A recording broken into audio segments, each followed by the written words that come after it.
Samdan nga gidala sa ospital ang mag-apuhan human kini mabanggaan sa usa ka minivan alas 8 pasado sa gabi Hulyo 4 sa highway sa Lower Puting Bato, Barangay Kalumpang, Jensan. Ang mga biktima giila nga silang Rosalyn Macansil, 50 anyos ug apo ni ining si Russell, usa ka tuig ang edad, pulos residente sa Malapatan, Sarangani Province. Sumala sa nakakita nga si alias Dayan, may tabok sa dalan si Rosalyn, kugos ang iyahang apo aron moadto sa Barangay Tumbler kay didto matod pa sila matulog. Gihulat pa nila mahurot na mga sakyanan dira bago sa nagtabok kunya. Wala na sakyanan. Nagtabok siya padulong na sa tunga arang nanay puti na lane. Ito nagtindog siya nya.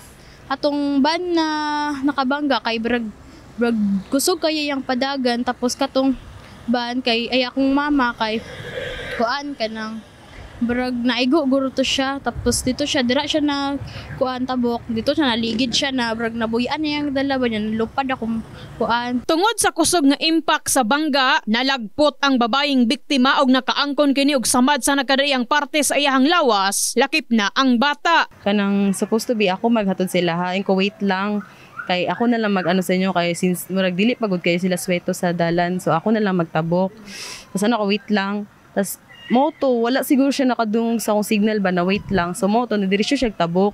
Pero ang dalan ma'am is kanang wala dyan ni agi ato na time ba. So moto, lahat ni tabok siya pero ang akong pinsan is nagstay siya kay kadungog siya sa akong wait lang.